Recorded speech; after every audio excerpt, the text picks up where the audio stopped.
So a lot of you probably know me from a commentary perspective, right? Going over games and analyzing them. You may have even seen us play in some tournaments online in one of our live streams. But one thing that I haven't really talked about on this channel is my love of collecting. This video, I'm pretty much going to be showing you guys what all I've recently gotten in the One Piece trading card games in terms of my collection. This isn't necessarily a sort of market watch kind of video. It's more of just my collection of what I'm getting, maybe even show you some cool cards that you didn't know before prior existed. A lot of times when I get cards, it's very sporadic. But let's just go ahead and jump into it. The first one that I want to talk about that I've gotten is the Lunar New Year Chinese Boa Hancock. So if you've never seen this card before, China, the last couple years for Lunar New Year, which just recently happened, if you did not know, puts out a new alternate art for the last 3 years exclusive to China, and these are absolutely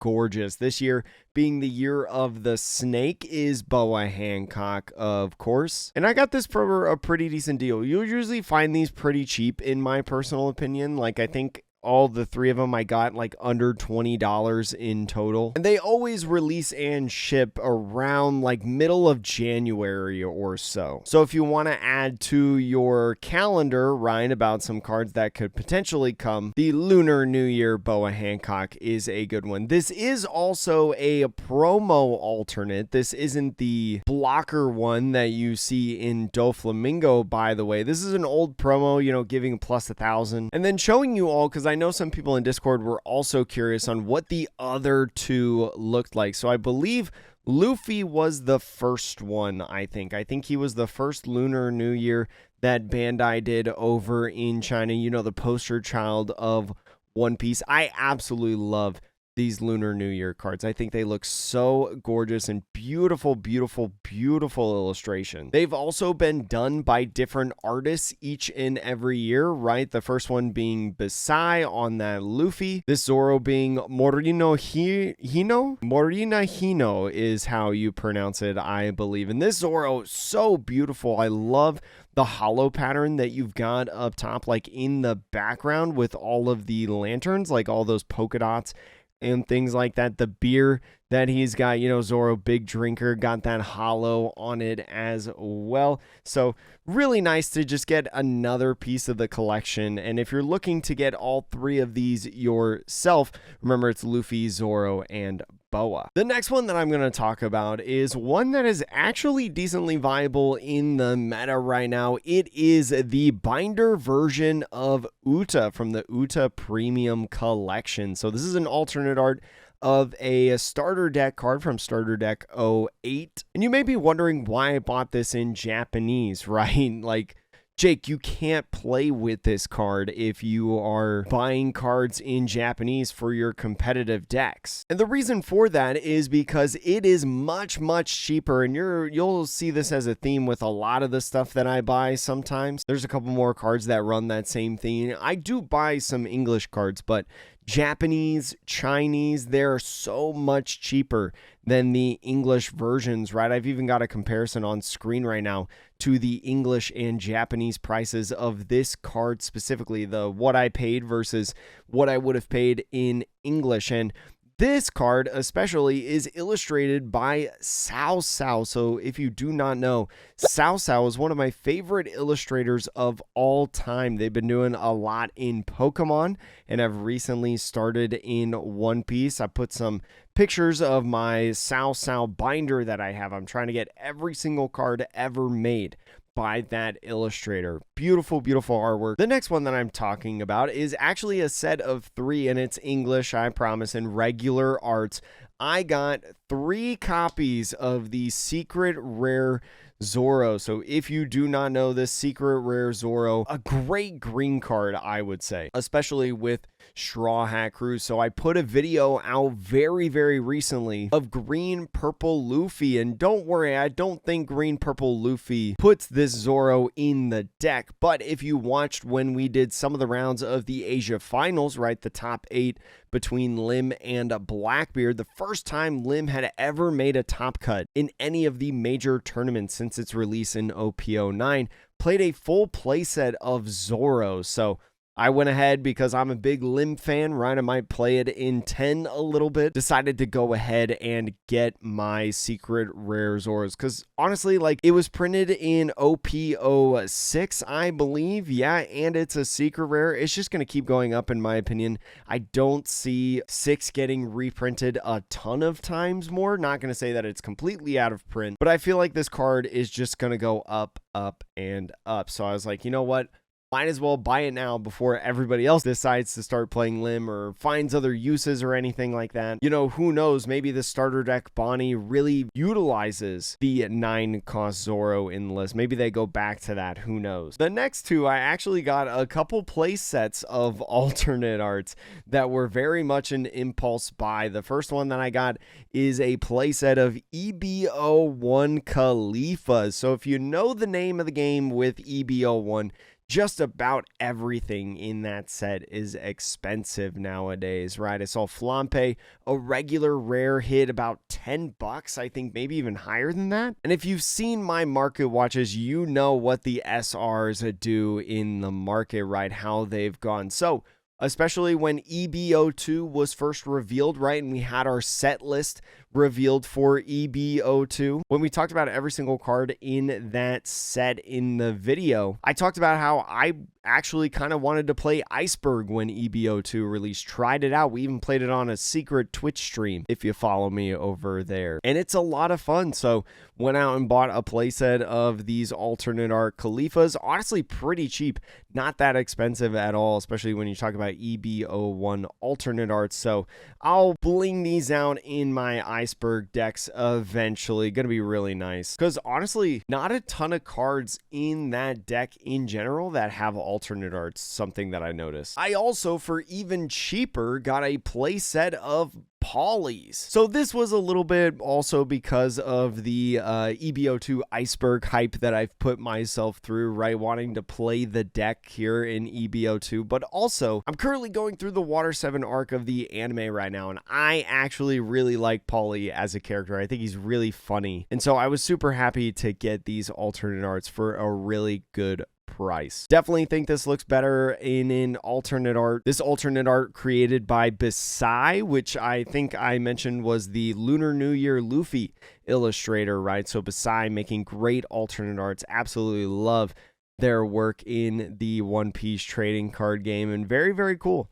to get a playset of these. I mean, I remember when these were really, really expensive, like when Purple Luffy first took off in OP05, and now Poly is dirt cheap in comparison. If you don't have a playset of these and you're someone that really loves blinging out decks, definitely want to go get this, even though Purple Luffy definitely doesn't play it anymore. All right, so let's talk about some leaders. The first one that I got is Hody Jones, one of the only OP06 leaders that I still have to get, right? Ooh, man, this card's got a little dent in it right there. If you see this right here. I mean, I'm not trying to get these as like PSA 10s or anything like that. I needed Hody Jones for the collection. I collect every single alternate art leader, so all of these videos are going to have at least one alternate art leader, I feel like, at this point, because my collection is not fully complete. But especially as we start getting more and more reveals, right? We've been starting to get a lot of reveals in OP11 for the Navy and Sword typing. And so especially with Jinbei and Shirahoshi as leaders in OP11, looks like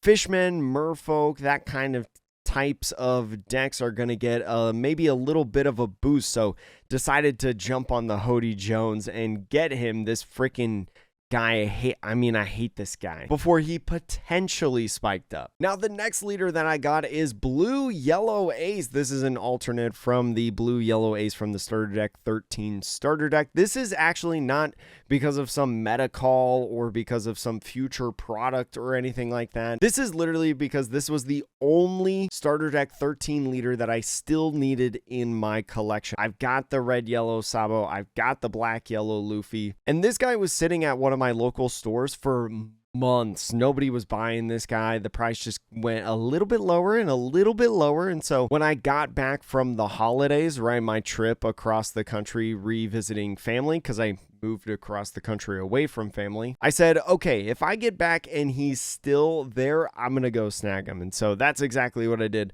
Love this ace. I kind of do like that they had this like alternate style in the starter decks. I mean, yes, it made the starter decks like really, really hard to get, but it was really cool when you pulled a leader. I think I pulled the Luffy leader in the starter deck that I bought. The next leader I'm going to showcase is Sanji. So Sanji actually had a little bit of a boom as of late. I think it might have calmed down since I bought it, right? It kind of fluctuated up and then gone back down a little bit. Sanji and OP02 leader. I'm starting to collect my OP02 leaders now. I've got another one in that set in this video on top of that. And it's just a beautiful alternate art in my opinion. One of my more favorite, I think, alternate art leaders in terms of this like manga headshot style. I think that this is very, very pretty.